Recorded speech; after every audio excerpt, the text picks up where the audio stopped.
자, 여러분 어떻게 잘 쉬고 오셨습니까? 네.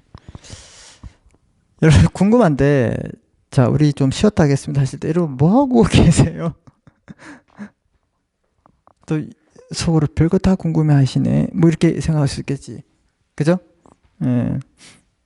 저는 뭐 한 10분 정도 쉬고 이제 물도 마시면서 정비도 하고 이렇게 하다가 수업을 합니다. 그래서 여러분들은 뭐 어떻게 하시는지 상당히 궁금해서 제가 한번 물어봤고, 글쎄, 우리 고등학생들 중에서도 고3 애들은 이번에 수능을 봐야 되고 대입을 치러야 되기 때문에 지금 일선에서 상당히 혼란이 빚어지고 있습니다. 뭐 등교를 하니 많이, 그죠?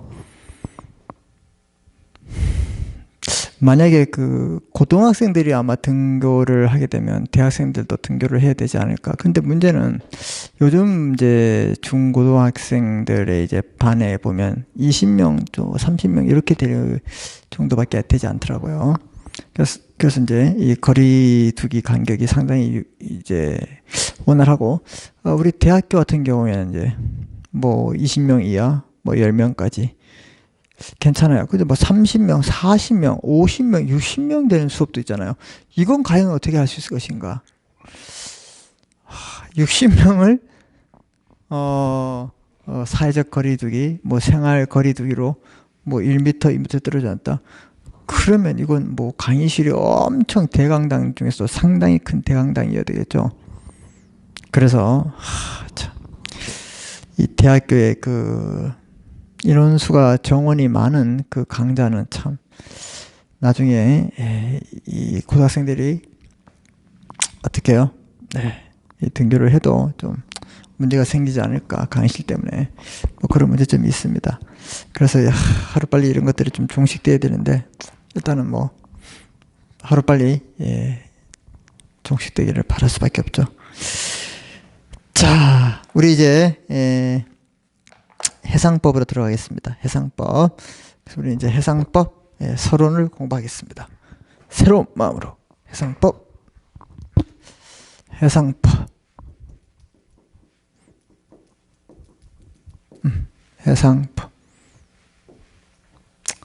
그래서 이제 뭐 해상법에 대한 이제 서론. 우리 이제 프린트 하셨죠, 여러분? 네. 1081쪽이 되어 있습니다. 여기는 제가 이제 자료를 안 만들고, 어차피 이 내용을 하기 때문에 안 만들고, 여러분에게 이제 복사를 하기 쉽게 제가 두 쪽 모아찍기로 해놨습니다. 그래서 여러분들 출력하시면 돼요. 한 50회 정도 될 것 같은데. 자, 그래서 제1절 해상법의 의의 및 지위가 되어 있습니다.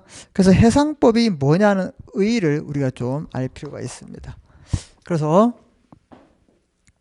해상법이 뭐야? 이렇게 했을 때 보통 우리가 뭐 법을 배우면 그렇게 죠.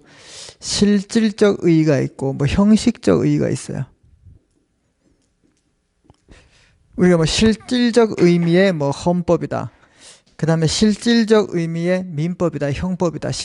형식적 의미의 헌법이다, 형식적 의미의 뭐 민법이다, 상법이다, 이런 말 하죠.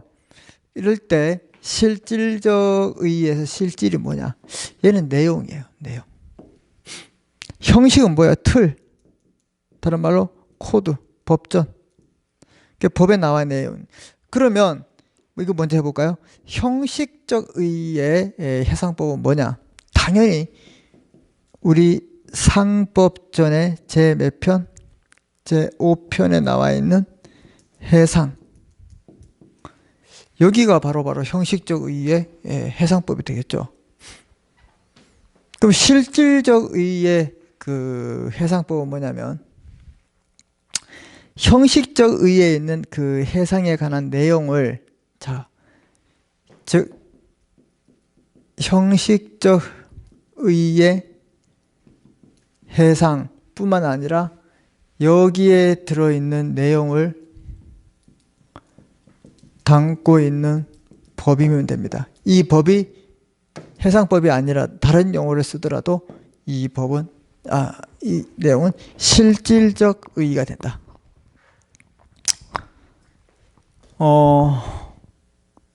그럼 보세요. 우리가 민법을 한번 예를 들어 볼게요. 민법에 형식적 민법은 뭐예요? 형식적 민법. 그렇죠. 우리 민법 전이죠. 법전, 민법 전. 그러면 실질적 민법은 뭐야? 실질적 민법. 내용이라 그랬죠. 그러면 뭐 민법이란 용어를 쓰지 않지만 민법에 있는 내용을 갖다 쓰면 돼요. 그럼 주택임대차 보호법 같은 데는 뭐 임대차의 내용이 들어있잖아요. 그럼 임대차는 민법에 있는 내용이에요? 내용이 아니에요? 내용이죠. 그래서 그럼 주택임대차 보호법은 법이죠. 근데 민법이에요. 민법이 아니더라도 민법에 관한 실질적 민법으로 보고 있다 이 말입니다. 왜? 민법에 있는 내용을 담고 있기 때문에. 이해되셨어요? 자, 그 내용이 바로 해상법의 의의를 실질적 의의의 해상법이냐 형식적 의의의 해상법 이렇게 분류할 수 있다 이런 뜻입니다. 이해됐습니까? 죄송합니다. 잠깐 물 좀 마시고 오겠습니다.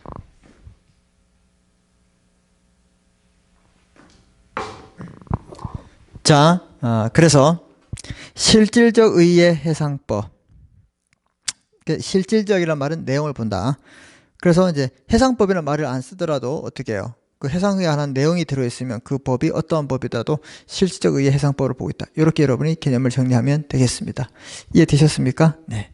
자, 그래서 실질적 의의 해상법은요, 해상기업의 특유한 사법적 규정을 말하고 있는데, 이러한 실질적 의의 해상법은 주로 상법전 5편 해상, 즉 형식적 의의 해상법에 규정되어 있습니다. 이외에도 많은 특별법으로 되어 있죠. 뭐가 있냐? 선박안전법, 선원법. 자, 이런 법들은 해상법이에요? 아니죠. 그렇지만 이게 해상에 관한 내용들이 다 들어가 있다 이 말입니다. 그래서 이런 것들은 실질적 의의 전부 다 뭐로 보냐? 넓은 개념으로 바로 실질적 의의 해상법으로 보고 있다. 자, 그렇게 보시면 되겠습니다. 그럼 실질적이란 말은 뭐냐? 내용을 중심으로 한다. 내용. 이걸 여러분이 꼭 기억하십시오. 자, 그 다음에 형식적 의의 해상법은, 형식이란 말은 틀이다. 그 코드, 법이다. 법전에 있느냐? 그 법전에 있는 내용. 우리 상법에 해상법이 있잖아요. 이걸 우리가 형식적 의의 뭐로 보고 있다? 해상법으로 보고 있다. 자, 형식적 의의 해상법은 우리나라의 현행 상법 제5편 해상을 말하고 있다. 그렇겠죠. 코드가 있으니까, 법전이 있으니까.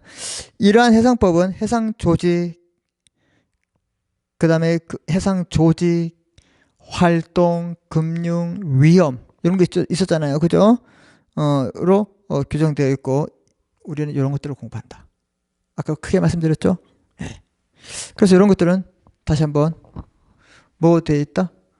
조직, 해상기업의 조직, 금융, 활동, 위험 이런 것들을 우리가 공부하게 된다. 이것들은 전부 다 뭐냐? 형식적 의의 해상법이 된다. 이해되셨죠? 네.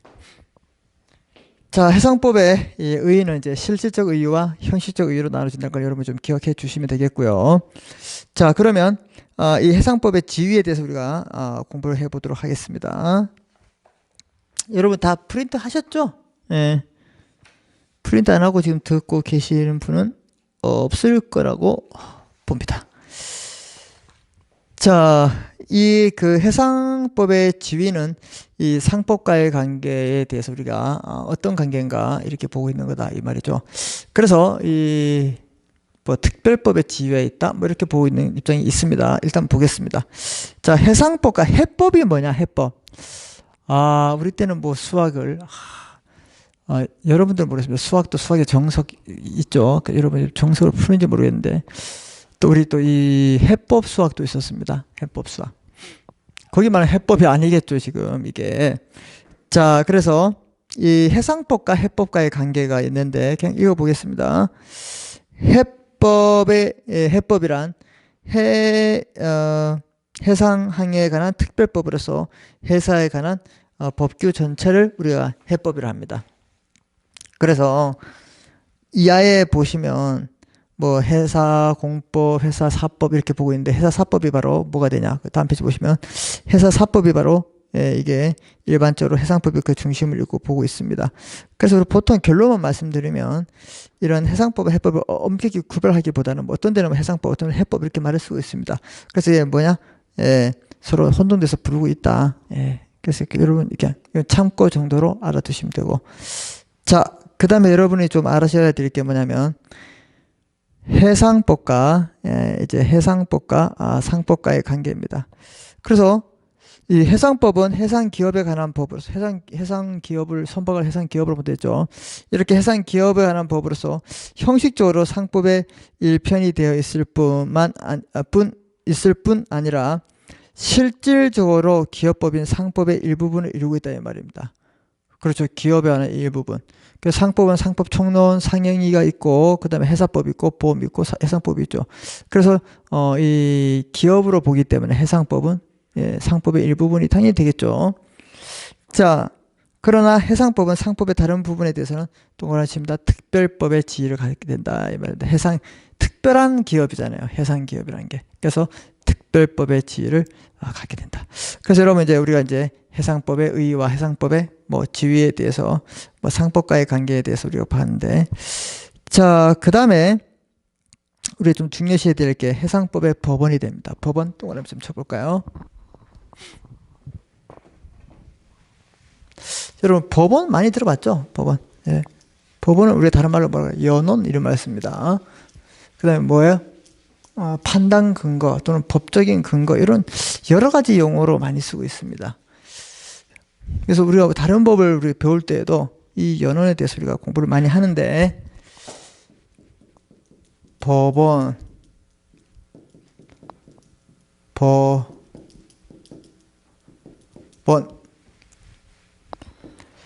여기서 말하는 법원은 연원, 판단 근거. 이 해상에 관한 법적인 분쟁이 있을 때 우리 판단 근거 자료가 되는 걸 찾아야 된단 말이야. 그래서 그 판단 근거가 되는 걸로 우리 분쟁을 해결해야 되겠죠. 그래서 이제 우리가 법원이란 말을 씁니다. 아셨죠? 그래서 법원은 이런 뜻이다. 연원이다. 판단 근거. 그 법적인 분쟁이 있어 해결되기 위해서 우리 판단 근거를 찾아서 보고 해결해야 된다. 그걸 다른 말로 뭐라 한다? 법원이다. 고등법원, 가정법원, 그 법원은 다른 법원이죠. 그건 기관이고. 이해되셨습니까? 네. 자, 그래서 여러분들이, 자, 우리 그 해상법의 법원은, 자, 우리 재정법이 있습니다. 재정법, 간습법, 약관이 있다. 재정법.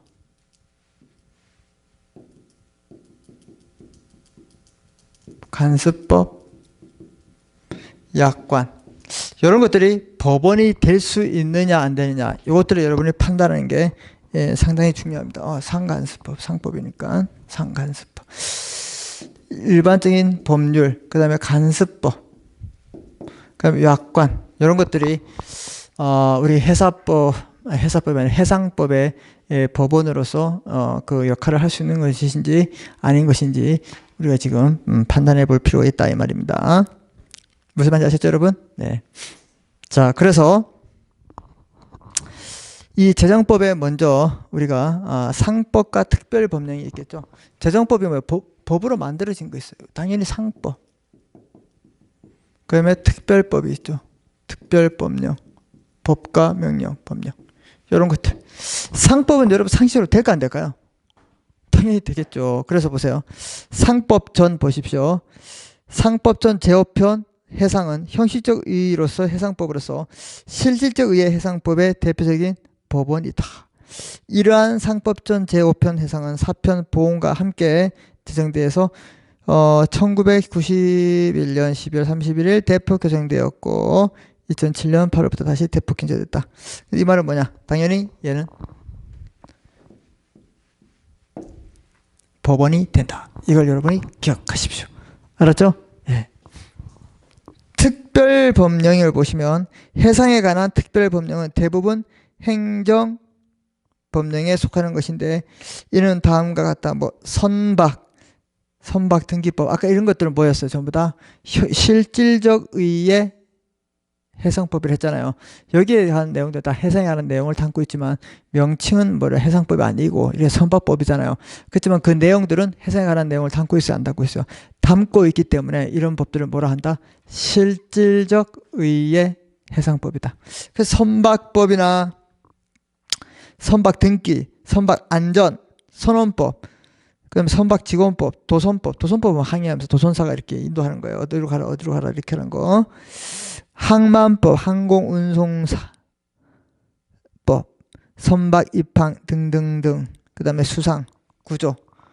이런 해양 다음 페이지 보시면 해양관리법, 선박 소유자 등의 책임 제한 절차에 관한 것 등이 있다. 그럼 얘들도 당연히 될까 안 될까요? 당연히 법원이 되죠. 그래서 재정법에는 상법과 특별법령이 있는데 이런 것들은 당연히 뭐가 되냐? 법원이 된다. 이렇게 여러분들이 학습해 주시기 바라겠습니다. 아셨죠? 예, 꼭 약속. 자, 그 다음 조약 보세요. 조약. 우리 헌법에 헌법 6조죠. 예. 헌법 6조는 이제 이 조약에 가는데 이 일정한 조약의 조건 하에서는 이 조약은 국내법과 동일한 효력이 있다고 하고 있습니다. 그래서 이 조약을 보시면 헌법 6조 1항은 자, 헌법에 의해서 체결 공포된 조약과 그 헌법에 의해서 체결 공포돼야 되고요. 이런 조약과 일반적으로 승인된 국제법규 같은 거, 뭐 지노사이드 이런 것들, 이런 것들은 국내법과 같은 효력이 있다. 그래서 조약, 그 헌법에 의해서 체결 공포된 조약이나 국내법적으로 일반적으로 승인된 국제법규는 우리 국내법이다. 국내법과 동일한 효력이 있다. 그래서 얘들도 국내법과 같은 효력이 있기 때문에 이 조약이 과연 법원으로서 인정될 것인가, 이런 얘기를 지금 다루고 있습니다. 자, 가진다고 주장하고 있기 때문에 해상 기업에 관한 조약은 해상법 법원이 된다 이 말입니다. 무슨 말인지 알겠죠? 왜? 국내법과 동일한 효력이 있기 때문에 이 조약도 법원이 된다. 자, 이거 헌법 6조죠. 헌법 6조 1항. 헌법에 의해서 체결 공포된 조약, 국제법규, 얘들은 전부 다 국내법과 동일한 효과가 있기 때문에 그렇게 보고 있다. 자, 그래서 국내법과 동일한 효력을 가진다고 보기 때문에 해상기업에 관한 해상법의 법원이 된다. 이렇게 지금 우리 1083페이지를 하고 있는 거 아시죠? 예, 이렇게 해상법에 관한 통일조약은 그 수가 상당히 많으나 우리나라가 가입한 조약은 많지 않고, 또한 중요한 조약은 상법 중에 해상편에서 대폭 도입되어 국내법이 되었다 이 말입니다. 그래서 여러분들은 이제 공부하실 때, 자, 우리 해상법의 법원으로서 이 재정법이 있는데 재정법 중에서도 먼저 상법은 당연히 되겠죠. 제5편이 있기 때문에. 특별법도 선박법, 선원법 당연히 되겠죠. 그러면 조약, 헌법 1조에 의해서 어떻게 해요?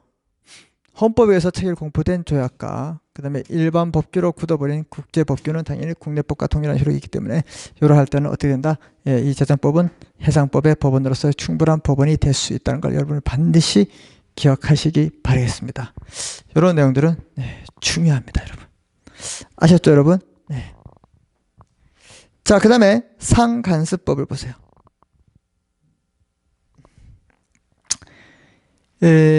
여러분 보세요. 이 관습은 여기서 좀 볼까요? 다 아시죠, 이거? 예. 관습과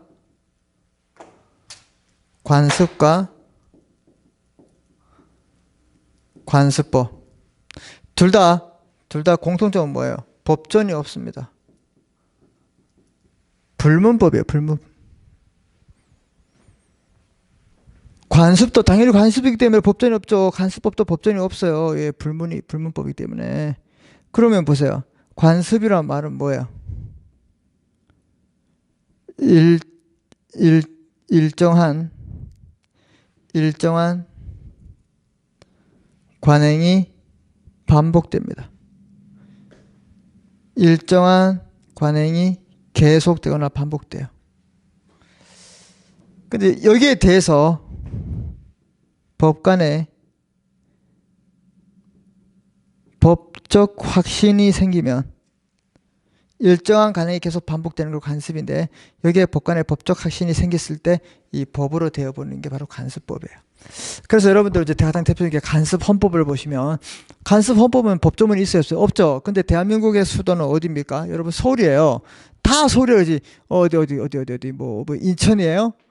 뭐 대전입니다, 부산입니다 이런 말 해요? 안 하죠. 근데 법전을 보세요. 없습니다. 그럼 이게 뭐예요? 옛날에 우리 그 행정수도를 우리 충청도로 옮기려고 했을 때 그 헌법재판소에서 그 재판관들이 법적 확신이 생겼어요. 아, 조선시대부터 지금까지 계속 우리는 한양, 그 다음에 서울을 우리는 수도로 봤다. 이런 게 마음속에 법적 확신이 생겼기 때문에 이것은 어떻게 그 관행이 계속되어 왔기 때문에 이제 판결을 한 거죠.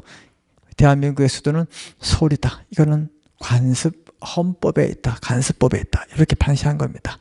그래서 상간습법도 그럼 뭐냐? 일정한 관행이 계속 반복돼서 이게 법으로 굳어버렸다 이 말입니다. 근데 법전은 있어요, 없어요? 없다 이 말입니다.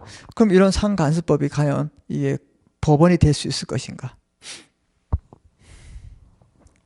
그래서 여러분, 우리 상법을 처음 공부할 때 그 법원을 배우잖아요. 상사 자치규범 정관의 규정이 없으면 상사특별법을 찾고, 상사특별법이 없으면 상법을 찾고, 상법의 규정이 없을 때는 상간습법을 찾고, 상간습법의 규정이 없을 때는 민법으로 간다. 이런 거 여러분 혹시 공부하셨나요? 회사법, 상법 공부할 때? 모르겠어요? 모르면 지금 알면 되죠. 자, 그래서 보시면 해상법에서 상간습법이 현저하게 발달되어 있습니다. 예컨대 뭐 이렇게 뭐 등등등 있죠. 이는 해상법의 법원에서 민법에 우선해서 적용되고 있다. 거기 나와 있잖아요. 상법 1조에 나와 있다. 제가 아까 말씀드렸잖아요. 그럼 얘는 법원으로서 역할을 할까 안 할까? 한다. 그래서 상법 1조에 이렇게 됐어요. 본법에서 분쟁이 생겼을 때 상법에 규정이 없다? 그러면 상관습법에 가고, 상간습법에도 규정이 없다? 그러면 민법에 가서 하라. 이렇게 1조에 나왔기 때문에 당연히 여기 상간습법이 들어갑니다. 그래서 여기는 당연히 우리 해상법에도 법원이 될 수 있을 것인가? 당연히 될 수 있다.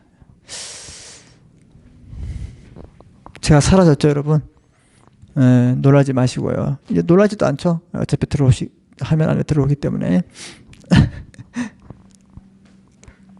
자, 이렇게 보시고. 자, 그러면 이제 약관인데, 이 약관도 이제 운송에 관한 약관, 해상이니까 운송하죠. 그럼 다시 이 약관, 이 운송에 관한 약관, 얘는 어떻게 될 것인가? 우리 한번 살펴볼 필요가 있죠? 네. 자, 그래서 대표적인 해상 기업의 활동인, 아까 우리 그 조직 활동, 그 다음 뭐예요? 위험, 금융. 그 다음에 이 활동은 해상 운송이다. 배가 움직여야 되겠죠. 뭐 가만히 서 있으면 뭐예요, 여러분? 그렇죠? 그래서 이렇게 해상 그 활동에 대해서, 자, 그래서 대표적인 해상 기업 활동인 해상 운송, 동그라미 치세요. 해상 운송에서 보통 운송 약관에 의하여 그 거래가 이루어집니다. 약관에 의해서 많이 이루어진다 이 말이죠. 이러한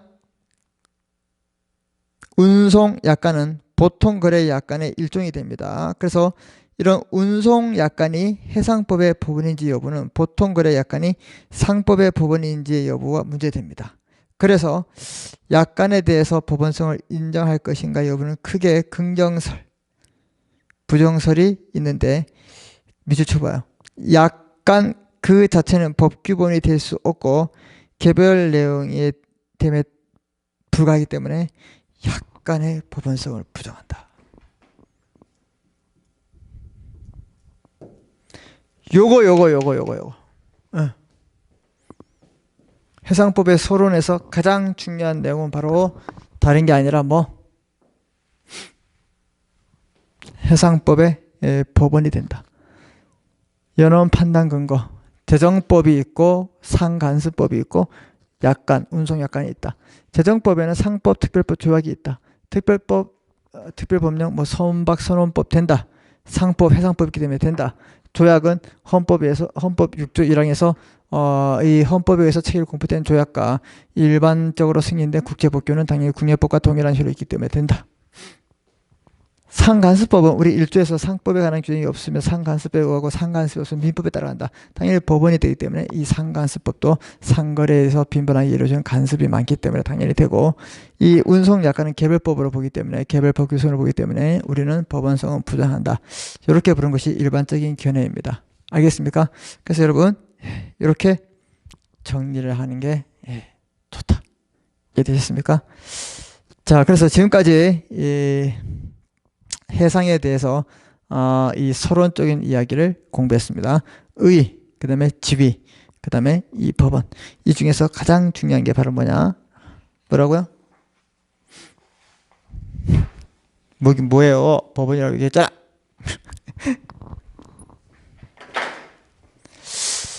여러분들 오프라인 수업 있으면 저한테 많이 혼났을 건데 농담이에요. 저는 혼내고 그런 사람이 아닙니다. 자, 이제 우리 해상 기업의 해상법의 이제 해상 기업의 뭐 조직에 대해서 우리가 이제 공부해 보도록 하겠습니다.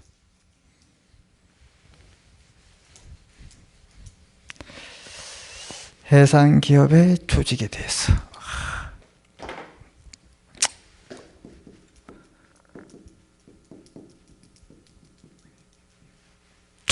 조직 하는 게 좀 이상하죠, 느낌이. 물적 조직, 인적 조직. 자, 물적 조직, 제가 대표적인 선박이겠죠. 선박. 자, 우리 이제 몇 페이지요? 84페이지 오시면 해상기업 조직입니다. 맞습니까? 조직. 자, 총설적 이야기를 한번 우리가 살펴보도록 하겠습니다. 총설적 이야기. 여기 보시면, 자, 해상기업이 뭐냐? 왜 해상기업에 대해서 해상기업 조직, 해상기업 뭐 활동, 해상기업 위험, 해상기업 금융, 이렇게 해서 해상기업이 뭐야 도대체? 해상기업이란 바다를 무대로, 바다, 마도로스, 바다. 멋있죠, 여러분? 네. 여러분은 바다가 좋아요? 산이 좋아요? 젊었을 때는 사람들이 전부 다 바다를 좋아합니다. 바캉스의 계절, 이렇게. 좀 나이가 드시면 이제 산을 좋아합니다. 왜? 이제 근력을 키워야 되기 때문에, 뭐 산에 올라가고, 이제 근력하고. 그리고 산에 가면 공기가 좋잖아요. 그 바다는 이제, 제가 뭐 나이가 먹었다는 게 아니라, 오해하지 마시고, 여러분. 큰일 나고. 바다는 좀, 아주 젊은 분들 막 이렇게 몸자랑도 하고, 그 다음에 뭐 선탠도 하고, 너무 시끄러워요. 사람들이 너무 많아요. 산도 그렇겠지만 조용한 산은 얼마나 좋습니까? 힐링이 되고, 산에 가면 새소리 들리고. 그래서 요즘은 이제 이 도시에 있는 애들이, 도시에서 자란 아가들이 많기 때문에 뭐 우리 애들도 그렇겠죠. 뭐 산을 좋지만 뭐 벌레가 싫어요. 뭐 바다가 좋지만 뭐 바다에 모래를 밟히는 게 뭐 따가워요. 뭐 이렇게 한다 이 말이에요. 너무 자연스럽지 못해요. 그래서 우리는 어디 가냐? 호캉스를 간다. 호텔에서 요즘 호텔 좋잖아요. 호텔에서 바캉스를 즐기는 호캉스. 그게 요즘 그게 대세잖아요. 그죠? 수영장에서 수영하다가 시원한 데 들어와서 음료수 마시다가 에어컨 바람 쐬고 자다가 다시 더우면 거기 가서 놀고, 그 다음에 또 바에 가서 뭐 음료수도 마시고 춤추러 가고, 이게 좀 호캉스가 유행하는데, 여러분도 호캉스를 다니시나요? 빨리 여러분들도 이제 사회인이 돼서 호캉스를 즐기기 바라겠습니다. 여러분, 이게 바운드리 안에 있다는 게 상당히 중요해요, 여러분. 그래서 여러분 지금 못 느끼지만 여러분들이 학생이라는 존재 자체가 상당히 중요하고 특권을 가지고 있는 겁니다. 그래서 이제 이 바운드리에서 독립해 버리면 뭐가 되는 거예요? 이제 사회인이 되죠. 이제 사회인이 되면 어떻게 되는 거예요? 학생에서 특권을 하나도 못 누리는 거잖아요. 그래서 있을 때 그 중요성을 모른다. 그래서 여러분 학생일 때는 그 특권을 누르면서 어떻게 해요? 공부를 열심히 하셔야 되겠죠. 예. 뭐 결론은 공부네요. 그죠? 아, 왜 갑자기 하랄까요? 학생이니까. 예. 그것도 지성인인 대학생이기 때문에 스스로 알아서 하셔야 되겠죠. 네. 여러분 제가 이렇게 수업을 하다가 이렇게 농담적인 얘기를 하고 그럴 때는 바로 주무시나요? 저는 이제 오프라인 수업 때도 그렇습니다. 저는 뭐 수업을 하다가 주무시면 깨우지 않습니다. 왜? 제가 재웠잖아요. 제가 재웠는데 어떻게 여러분의 숙면권을 방해할 수 있습니까? 알았죠? 그리고 깨우지 않고 막 시험 문제 중요한 걸 그때 막 내주고 이렇게 하면 안 주무시겠죠. 제 경험으로 지금까지 제 수업에서 주무신 분들은 거의 없었던 것 같아요. 네. 한국말 잘 들어야 됩니다. 거의 없었어요. 거의. 네. 자, 어쨌거나 우리 이제 해상 기업에 이 바다가 나왔기 때문에 또 그렇죠. 바다. 자, 이렇게 해상 기업이란 바다를 무대로 해서 선박에 의해서 활동하는 기업이다. 그러니까 이 선박을 해상 기업이라고.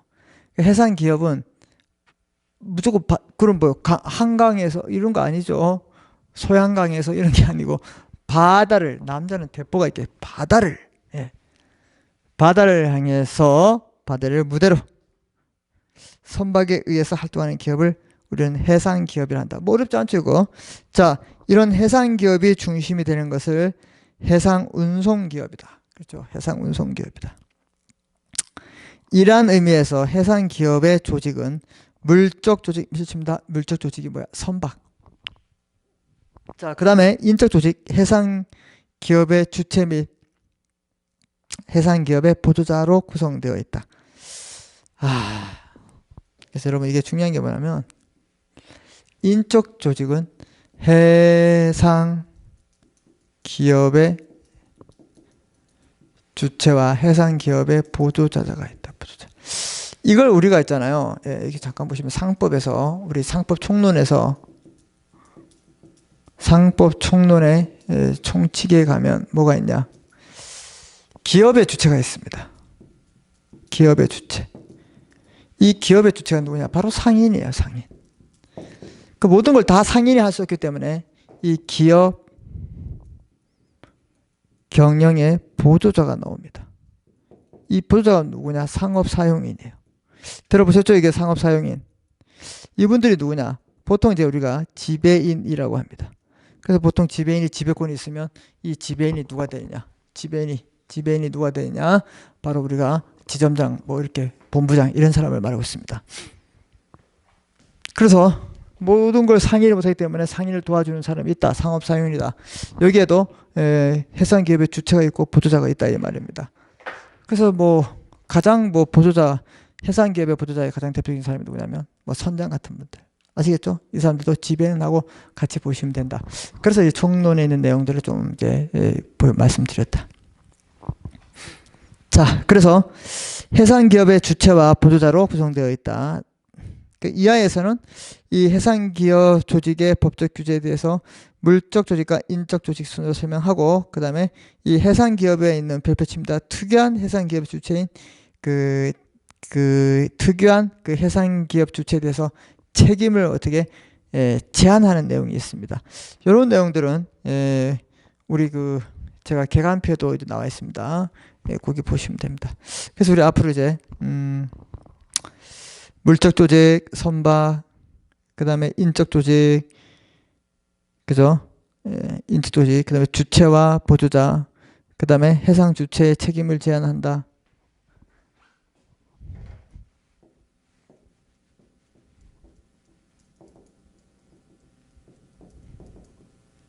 해상 주체의 책임자, 선주에 대한 책임을 제한한다 이겁니다. 이게 특유한 것. 이제 이런 조직에 대해서 우리가 이제 하나하나 배워 나가야 한다. 이렇게 말하고 있습니다. 아셨죠? 자, 그래서 여러분 이제 할 얘기가 많은데 이제 시간은 거의 다 돼갖고, 그래서 물적 조직은 이제 선박이기 때문에 이 선박에 대한 내용을 하고, 그래서 이제 해상 기업의 주체가 누가 있냐면, 우리 이제 개간표에도 봤겠지만, 보조자는, 요거까지만 설명하고, 구체적인 건 다음 시간에 할게요. 이 보조자는 누가 있냐면, 선장이 있습니다, 선장. 그럼 주체는 누구예요? 선박? 소유자가 있겠죠. 그럼 선박을 소유하면서 자기가 선장이 될 수 있을까요? 그렇죠. 이런 경우도 얼마든지 가능하기 때문에 가능하고, 그 다음에 또 누가 있냐? 선박 소유자, 선박 공유자, 그 다음에 선체 용선자.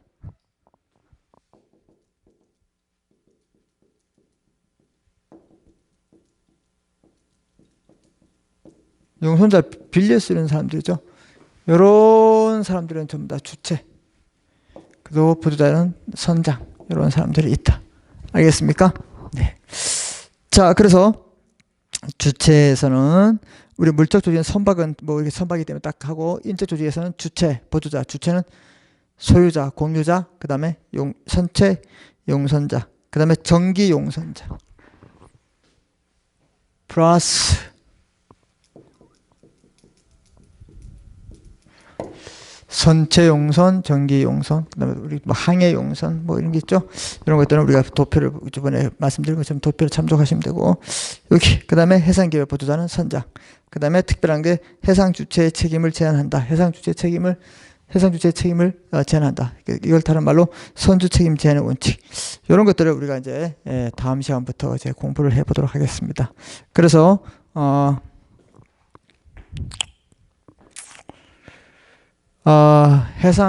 해상 기업의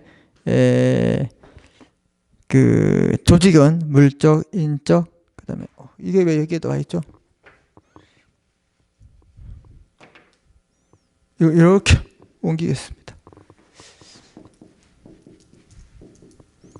이렇게 갑자기 이상해가지고 제가. 그래서 이제 앞으로 이제 다음 시간 우리 이제 12주차부터는 제가 말씀드렸죠. 오프라인 수업을 할 수 있을 때까지 계속 어차피 저는 이거 강의를 찍고 오프라인 수업은 따로 한다고. 그러니까 그거 신경 쓰지 마시고 계속 들어주시면 돼요. 다음 시간부터는 이제 해상기업의 조직에서 선박 소유자, 공유자, 용선자, 선체 용선자, 전기 용선자, 그다음에 선장, 그다음에 책임 제한 이런 것들을 이제 구체적으로 한번 살펴보겠습니다. 그래서 다음 시간에는 우리가 이 개간 설명은 제가 안 드리고 이제 바로 이제 수업을 들어가겠습니다. 그래서 여러분 다음 시간에는 이제 여기서부터 시작한다는 걸 참고하시고, 오늘은 여기서 여러분하고 이제 수업을 마치도록 하겠습니다. 아셨죠? 우리 다음 시간에 뵙겠습니다. 자, 배운 내용 복습 잘 해주시도록 부탁드리겠습니다. 수고했습니다.